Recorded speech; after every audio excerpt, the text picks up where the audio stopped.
श्री राम जय राम, श्री राम जय राम, जय जय राम, जय जय जय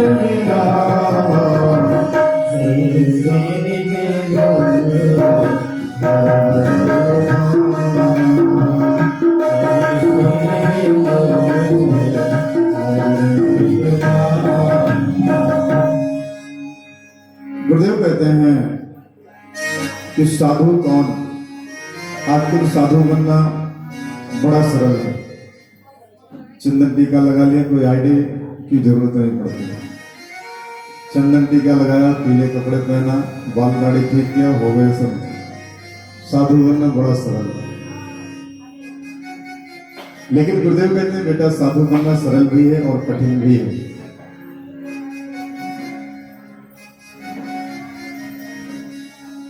सरल इसलिए है कि इसमें कोई बड़ी कसौटी नहीं है,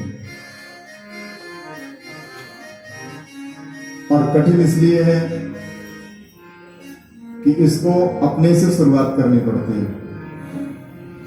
सज्जनता का अगर प्रमाण देना है तो अपने से शुरू करना होता है।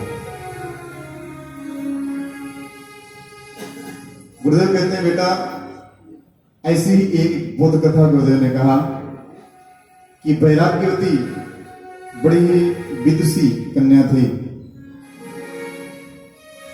संयोग से वैराग्यवती राजपुत्री थी, राजा की पुत्री, संपन्न परिवार में। वैराग्यवती सदैव भगवत चिंतन में लगी रहती। एक बार 12 बजे रात्रि में, चूंकि दुनिया सो जाती है तो संत जागता है। रात्रि के 12 बजे भाई बहनों, एक चोर राजा के यहां नकब लगा रहा था, सेंध काट रहा था।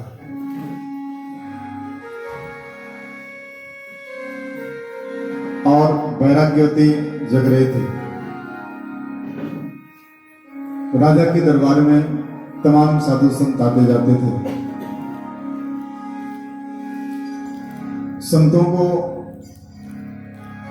जल प्यास लगी, आवाज दिया तो सब तो सो गए थे, लेकिन वैराग्यवती जग रही थी। जल का वो पात्र लेकर के वैराग्यवती संतों के पास गई। महाराज जल ग्रहण कर लीजिए। संतों ने पूछा बेटा तूने गुरु किया है या नहीं किया है? वैराग्यवती ने कहा नहीं गुरुदेव, गुरु तो नहीं किया है। संतों ने कहा कि फिर तेरे हाथ का जल पीना तो दोषपूर्ण है, तेरे हाथ का जल नहीं पिया जा सकता क्योंकि तूने गुरु नहीं किया है। वैराग्यवती ने कहा महाराज फिर मंत्र आप ही दे दीजिए। संतों ने कहा नहीं बेटा, मंत्र तो देंगे लेकिन आज नहीं दे सकते।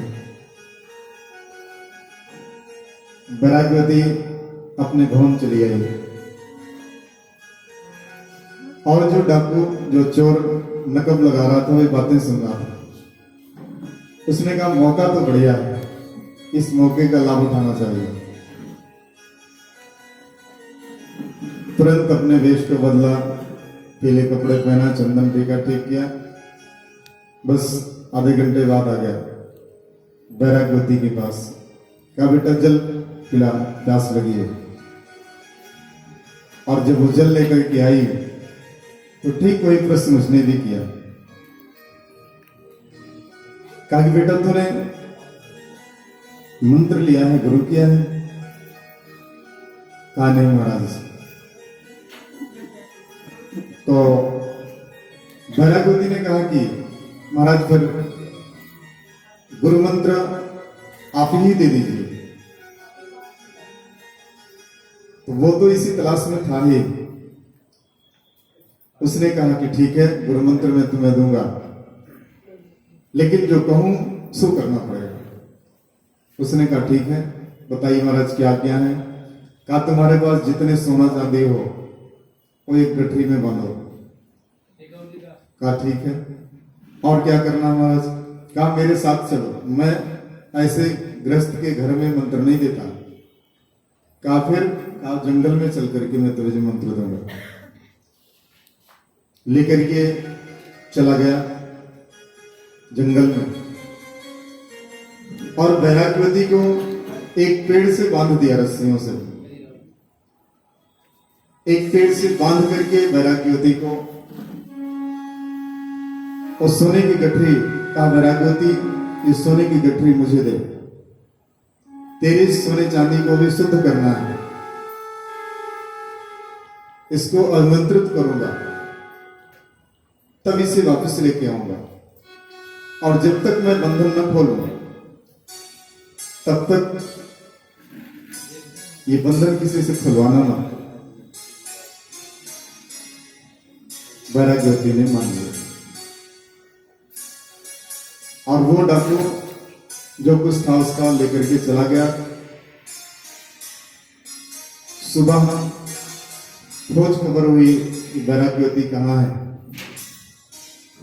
महल में नहीं मिली तो राजा को चिंता हुई। तमाम पार्षदों को राजा ने दबाया। राजा स्वयं तलाश में निकला और उस निकट के वन में जब वैराग्यवती को देखा रस्सी से बंधी हुई, तो राजा ने कहा कि बेटा यहां तुम्हें कौन बांध के चला गया? उसने कहा पिताजी मेरे गुरुजी बांध करके गए हैं और जब कह गए हैं कि मैं आऊंगा बंधन खोलूंगा तब तुम मुक्त होना, अन्यथा इसको खुलवाना नहीं। पिता ने कहा बेटा वो साधु नहीं, वो डाकू है, यहां कोई मंत्र देता है क्या? और जो बांध गया तुझे खोलने वाला नहीं है, तू बेकार में इसकी प्रतीक्षा में लगी है। मैं तेरा बंधन खोलता हूं, तुझे बंधन से मुक्त करता हूं, मेरे साथ चलो। वैराग्यवती ने कहा नहीं पिताजी, मैं गुरुदेव की आज्ञा को मान करके यहां हूं और गुरुदेव मेरे आएंगे तभी ये बंधन खुलेगा। पिता के बड़े आग्रह के बाद हुई बात बनी नहीं। पिता ने कहा ठीक है, जैसी ईश्वर की इच्छा, छोड़ करके चले आए। और उसी बीच में भाई बहनों नारद प्रकट हुए। नारद ने कहा वैराग्यवती मैं तुम्हारा बंधन खोल दूं, मैं नारद हूं। और वो जो आया था वो डाकू है, चोर है, वो तुम्हारा सारा सोना लेके चला गया, धन लेके चला गया, वापस आने वाला नहीं। कहा नारद जी पहले तो आपने दर्शन दिया इसलिए आपको प्रणाम है, और ये बंधन मेरे गुरु का बना हुआ है, इसलिए इसको मेरे गुरु खोलेंगे, आप नहीं खोल सकते। अगर मेरे गुरु जी ने बंधन न बांधा होता तो आपका दर्शन न होता। नारद जी कहा ठीक है बेटा कोई बात नहीं। नारद ने उस चोर को पकड़ा।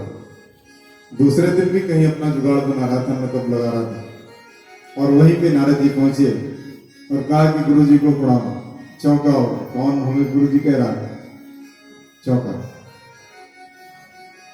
नारद ने कहा कि गुरुजी चलिए उस शिष्य आपके इंतजार में है, जिसे आप बंधन से बांध के आए हो, वो आपका इंतजार कर रही है और बिना आपके वो बंधन खुलवाने वाली नहीं है। अब वो घबराया कि लगता है राजदंड मिलेगा, पकड़ा जाऊंगा। लेकिन नारद ने कहा नहीं, राजदंड आपको नहीं मिलेगा, आप चल करके उसको बंधन मुक्त कीजिए, नहीं तो वो भूखी प्यासी वहीं पे मर जाएगी। वो भाई बहनों आया और वैराग्यवती ने उनको देखा, प्रणाम किया, साष्टांग प्रणाम किया। कहा गुरुदेव आपकी कृपा से मुझे नारद जी के दर्शन हुए, और नारद जी ऐसे ऋषि हैं जिन्हें देवर्षि की उपाधि प्राप्त है। कहा आपकी कृपा से संभव हुआ। बंधन खोला उसने और वैराग्यवती से क्षमा मांगी। कहा बेटा मैं वास्तव में चोर हूं, मैं मैं कोई बाबा या गुरु नहीं हूं। बैरागवती ने कहा, नहीं, आप ऐसा न कहें, आप मेरे लिए गुरु हैं, जो भी हैं आप, इससे मतलब नहीं है, लेकिन आप मेरे लिए भगवान हैं, मेरे गुरु हैं। आपकी कृपा से ही मुझे ये दर्शन हुआ नारद जी का और मुझे सौभाग्य मिला। आप यहां न बांधते तो शायद ये सौभाग्य सुयोग न बनता।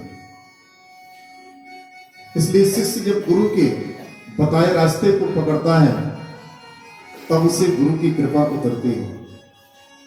अगर उस रास्ते को छोड़ दिया जाए तो उस पर कृपा नहीं उतरती, कृपा से वंचित रह जाता है। इसलिए गुरु के ज्ञान रूपी इस आंजन को शिष्य अपने नेत्र में जब लगा लेता है तो उसकी दृष्टि बदल जाती है भाई बहनों। तो यही बैराग्यवती के साथ हुआ। महत्वपूर्ण ये नहीं है कि गुरु कौन है, महत्वपूर्ण ये है कि गुरु की बात को कितना स्वीकार किया जाए। गुरुदेव कहते थे, बेटा गुरु अगर भगवान भी आकर के आप सामने गुरु के रूप में बैठ जाए और अगर उसकी बात को आप न माने तो भगवान होते हुए भी वो आपका कल्याण नहीं कर सकते। कल्याण तब कर सकते हैं जब आप उनकी बात को मानेंगे। बैरागवती ने उस व्यक्ति में अपना गुरु देखा और अपनी श्रद्धा को इतना मजबूत रखा कि उस व्यक्ति में गुरु देखने के नाते बैराग्यवती को सुयोग मिला। भले ही इसमें दोष हैं, दोष उसके व्यक्तिगत हैं, लेकिन उसकी अच्छाई को अगर आप ग्रहण करते हैं तो अच्छाई आपका कल्याण करने में पूर्ण समर्थ है। यहां कहते हैं भरद्वाज मुनि कि हे याज्ञवल्क्य, साधु वो है जो दूसरों के अज्ञान रूपी इस क्षेत्र को बंद कर देता है। और भाई बहनों, साधु को बुराई की चर्चा करने की आवश्यकता नहीं होती। अगर साधु बुराई की चर्चा करता है तो उसकी शक्तियां उस बुराई में समाप्त हो जाती हैं, खर्च हो जाती हैं। और साल भर का सत्संग 1 घंटे के कुसंग में नष्ट हो जाता है।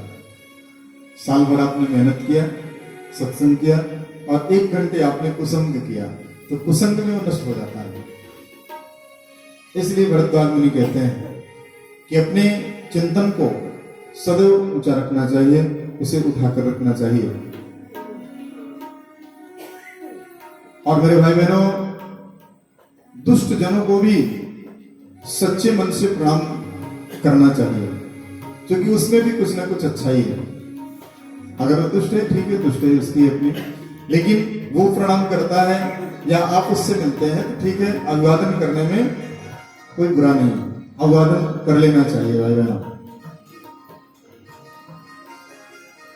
ये भरद्वाज मुनि याज्ञवल्क्य को समझा रहे हैं।